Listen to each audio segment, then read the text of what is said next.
Aunque ya hemos hecho un recorrido sobre los contenidos de la lección en el texto, nos ha parecido oportuno, por su cierto grado de complejidad, el repasar nuestro documento sobre los modelos atómicos. Es este documento que traemos aquí para complementar con unas notas, pretendiendo una mejor comprensión del documento. Recuerdan que otros modelos atómicos surgen como consecuencia de que unos hechos experimentales respaldan la aparición de nuevas ideas. Bueno, pues eso ocurre en todas las etapas del desarrollo de la física o de la química, ¿no? Recuerden, los físicos estaban estudiando con cierto detenimiento los espectros y se encontraron con que existían dos tipos de espectros, unos de emisión y otros de absorción, y que los espectros de emisión y los espectros de absorción, en el caso concreto del hidrógeno, eran unos espectros de rayas. Esta cuestión de que los espectros tuviesen solo unas frecuencias características de emisión o de absorción constituyeron una seria objeción al modelo atómico de Rutherford, en donde los electrones giraban en órbitas circulares alrededor del núcleo. El modelo atómico precedente al que a continuación vamos a considerar. Este modelo atómico decía que los electrones giraban alrededor del núcleo en órbitas circulares, y lo que estamos diciendo acerca de los espectros contradice este hecho, por lo que vamos a explicar. Si los electrones girasen en órbitas circulares alrededor del núcleo, como los electrones son cargas, lo hacen en un movimiento acelerado. Todas las órbitas circulares son aceleradas. Todos los movimientos circulares tienen aceleración centrípeta. Y una carga acelerada se sabía que emitía energía radiante. Y como esa carga está continuamente acelerada, emitirá energía radiante continuamente. ¿Qué quiere decir esto? Quiere decir que los espectros, de acuerdo con el modelo atómico de Rutherford, tenían que ser continuos. Y por lo que estamos hartos de comprobar en este documento que hemos recorrido de una manera tan rápida hasta aquí, los espectros son discontinuos. Y entonces algo serio, un agujero serio, tenía el modelo atómico de Rutherford. Pero además, en el año 1900 Planck había establecido el hecho de que la energía no variaba de forma continua en los sistemas atómicos, los sistemas, vamos a llamar, microscópicos. En el año 1910 planteó la teoría de que la energía en estos sistemas varía discontinuamente, varía a saltos, y estableció o propuso una teoría cuántica para la energía, en donde se dice que la energía es función de un número entero de la constante de Planck y de la frecuencia. O sea que los que se llamaron en esa época cuantos de luz sirvieron para dar la explicación del efecto fotoeléctrico. A todo lo anterior hay que añadir que en el año 1905 Einstein había postulado que la luz no solo era una onda, la luz también se comportaba como un corpúsculo. Estableció lo que dio a llamarse la dualidad onda-corpúsculo, que la explicación de los fenómenos de la luz se podría hacer tanto como onda como corpúsculo. Lo cual quiere decir que la teoría atómica de Rutherford tenía serias objeciones desde su planteamiento hasta que En el año 1913, el señor Bohr decide plantear una nueva teoría que dé una suficiente explicación, una seria explicación para el átomo de hidrógeno y sea capaz de explicar el espectro del átomo de hidrógeno, sea capaz de justificar el hecho de que el espectro del átomo de hidrógeno tiene unas rayas características. Y lo hizo sosteniéndose en tres postulados. Postulados que, como su nombre indica, no necesitan una demostración, pero que pretenden tapar esos serios agujeros que los torpedos que hemos antes mencionado ocasionaron en la teoría de Rutherford. Y entonces establece una nueva teoría atómica sostenido en un conjunto de postulados, tres. El primero de ellos acostumbra a decirse que los electrones no se encuentran más que en una situación especial, en un estadio estacionario de energía. A pesar de que el electrón describe, de acuerdo con esta teoría, una órbita circular, esa órbita circular es un estado especial desde el que no emite energía, porque de esta manera, con esta aclaración, pues ya no se le puede objetar como se le objetaba al modelo atómico de Rutherford. La emisión de energía es consecuencia de un tránsito entre un nivel de energía y otro nivel de energía, y se utiliza la idea de Planck de que la cantidad de energía es un múltiplo entero de la constante de Planck. Y también se establece una idea de que las órbitas, los niveles energéticos no todos están permitidos, la energía varía discontinuamente, y este tercer postulado así lo indica, diciendo que la cantidad de movimiento de un electrón en una órbita multiplicada por la longitud de la órbita tiene que ser un múltiplo entero de la constante de Planck, o sea que solo están determinadas órbitas permitidas y otras están prohibidas. O sea que esta forma de plantear el átomo bajo otros supuestos soslaya las dificultades que tenía y permite incluso encontrar la frecuencia de las rayas del espectro de emisión de hidrógeno, que era una de las cuestiones más importantes que pretendía esta teoría. Recuerden que cuando explicamos esta cuestión sobre el libro, nos referimos incluso a un ejemplo que trae el libro, donde se ve cómo se puede calcular la frecuencia de una radiación emitida cuando un electrón salta desde una órbita hasta otra. Entonces también se pueden explicar los espectros de absorción y los espectros de emisión como consecuencia de que en un caso el electrón pasa desde una órbita a otra superior y en el otro caso cae desde una órbita superior a una órbita inferior y entonces emite energía radiante. Bueno, los estudios de los espectroscopistas hicieron que cada vez los espectroscopios fueran más perfectos, más finos,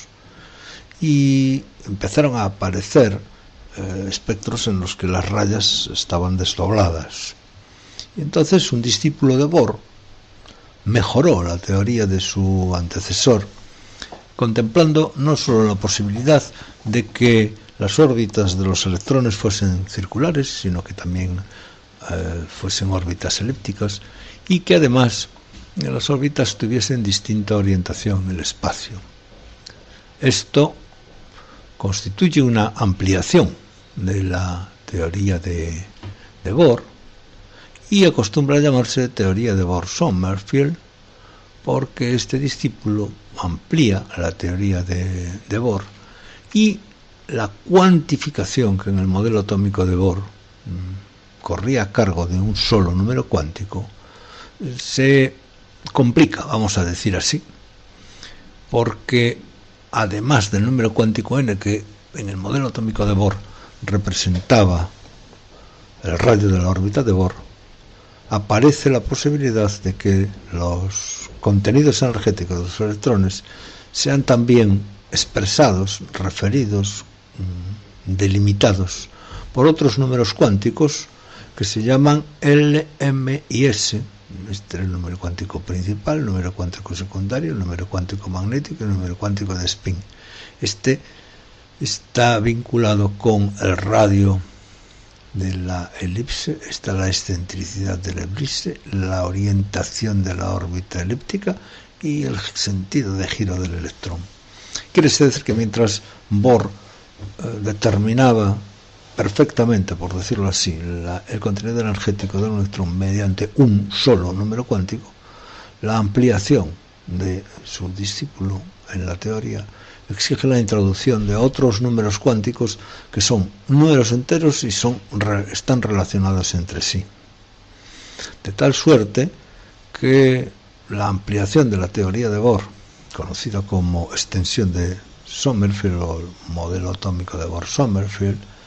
implica la necesidad de que los electrones sean matriculados, por decirlo así, de acuerdo con 4 números cuánticos que son N, L, M y S. Esos números decíamos que eran números enteros y que estaban además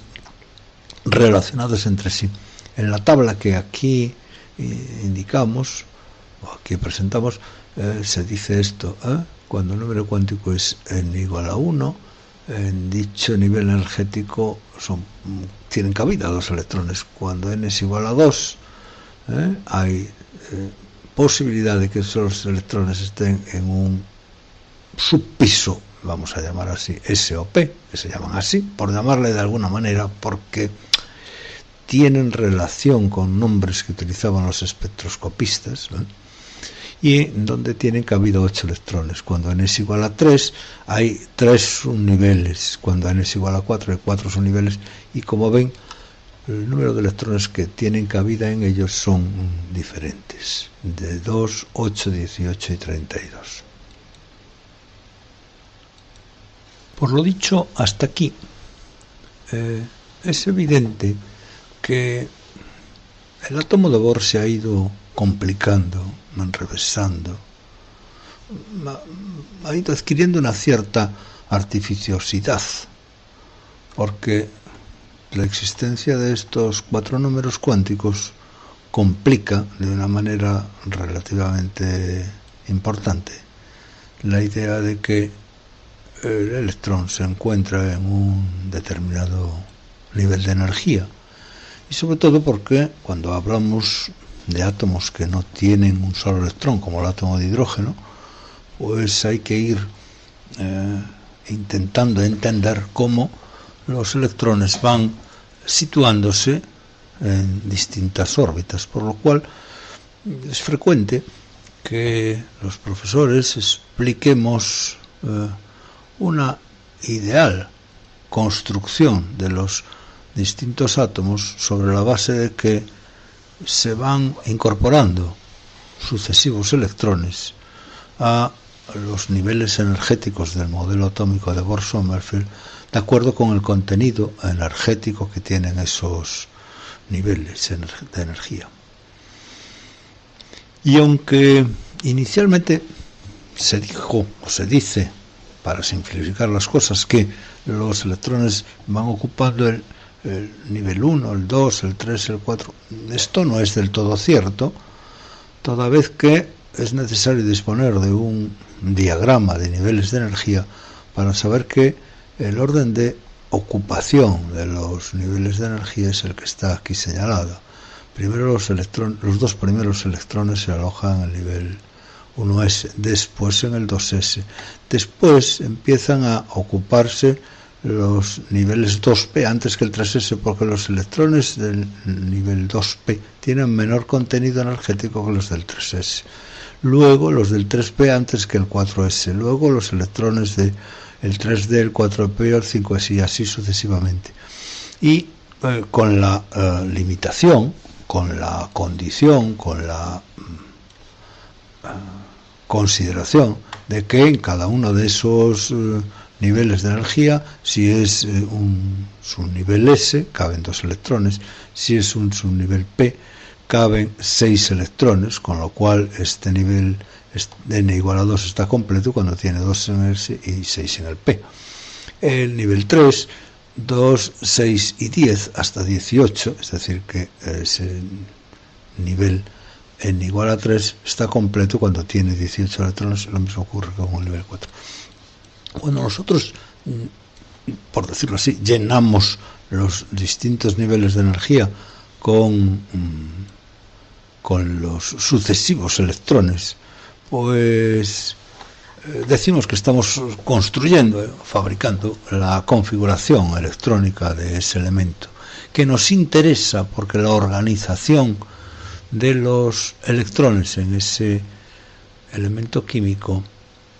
la colocación de los electrones de ese elemento químico, sobre todo los de la última capa,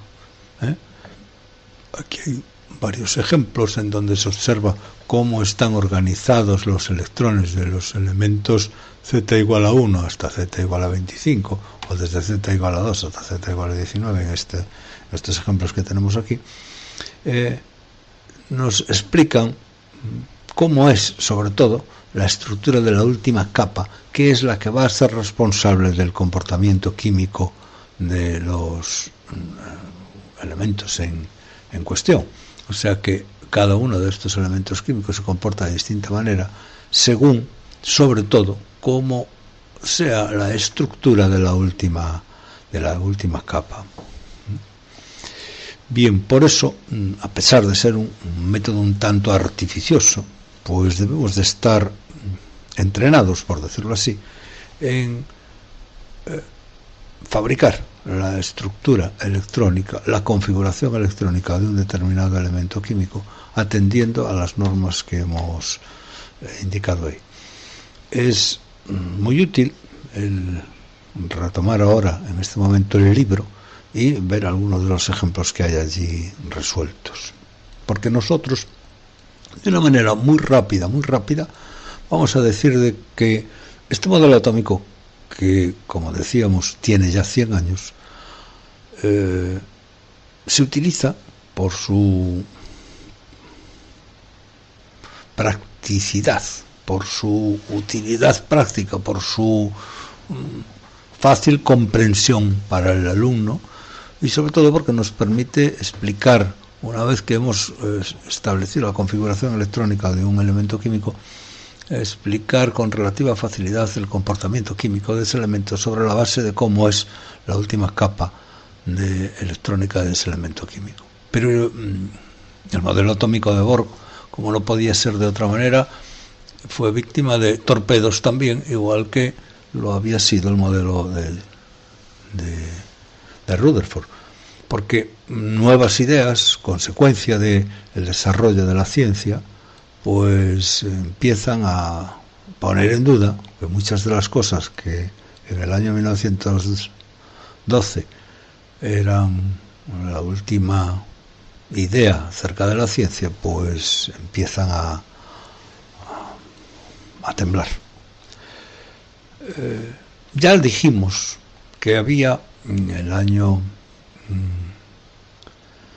1910 había establecido Einstein la idea de la dualidad del comportamiento de la luz, pero va más adelante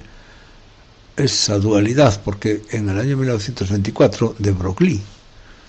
postula que cualquier partícula en movimiento tiene asociada a una onda, o sea que aquello que había sido establecido en primer lugar para el caso de la luz, pues ahora se aplica al caso de cualquier partícula, lo cual quiere decir que un electrón en movimiento tiene asociada una onda cuya longitud vale h, la constante de Planck, partido por la cantidad de movimiento. ¿Qué quiere decir esto? Que a partir del año 1924 los físicos o los químicos empiezan a plantearse la idea de que a los electrones es mejor estudiarlos por la onda asociada, a través de la onda asociada, estudiarlos como un problema matemático, en donde lo que se conoce es la ecuación de la onda asociada al movimiento, que fijando la posición en el espacio de esa partícula, porque Claro, en el año 1927 aparece el principio de indeterminación de Heisenberg, que plantea también la imposibilidad de poder localizar con total precisión la posición y la cantidad de movimiento de una partícula. El principio habitualmente se escribe diciendo que la incertidumbre en el conocimiento de la posición multiplicado por la incertidumbre en el conocimiento de la cantidad de movimiento es una cantidad que tiene que ser mayor que una fracción de la constante de Planck. Aquí decimos h partido por 4pi. Esto revoluciona la idea del átomo hasta el extremo de que a los electrones ya no se les puede localizar en razón de ese principio de indeterminación, y su estudio se tiene que hacer a través de la onda asociada al electrón. O sea que, por lo tanto, en esta última etapa de la que estamos hablando, se desdibuja al electrón, no se le estudia como una partícula, se estudia a través de la onda. Entonces el estudio se traslada a un estudio matemático de funciones de onda asociadas al movimiento de ese electrón, y se llega a deducir cuál es la ecuación de la onda asociada a un electrón de un átomo de hidrógeno. Y se llega a resolver la ecuación de la onda asociada al movimiento del átomo de hidrógeno. Y se sorprendieron los físicos y los químicos de este último siglo por el hecho de que las soluciones de esta ecuación de la onda asociada al movimiento del átomo de hidrógeno, del electrón del átomo de hidrógeno, fuesen una serie de números enteros que estuviesen relacionados entre sí, y que las soluciones de la ecuación son, por decirlo así, los mismos números cuánticos que había introducido Bohr en su artificiosa Bohr-Sommerfeld en su artificiosa teoría. Entonces desaparece la idea de localizar el electrón, desaparece la idea de órbita, y entonces hablamos de ondas que refieren el contenido energético del electrón y de regiones o zonas en donde la probabilidad de encontrar el electrón de un determinado contenido energético es grande. Y se sustituye la idea de órbita por la idea de esa región en donde se puede o no encontrar al electrón con seguridad. Estas zonas tienen una determinada forma, y se llaman orbitales, no se llaman órbitas. Entonces, aunque esta nueva teoría, iba a decir reciente, pero reciente no lo es, porque como ven tiene ya 100 años, esta nueva teoría no la emplearemos habitualmente, pero es necesario que sepan que la idea del modelo atómico de Bohr ya está superada, y lo que está en vigor es una forma de estudiar al electrón bajo una ecuación matemática, y que los números cuánticos no son otra cosa que las soluciones de esa ecuación matemática. Y esto es lo que queríamos añadir al documento escrito con el fin de colaborar un poco en su comprensión. Nada más y muchas gracias.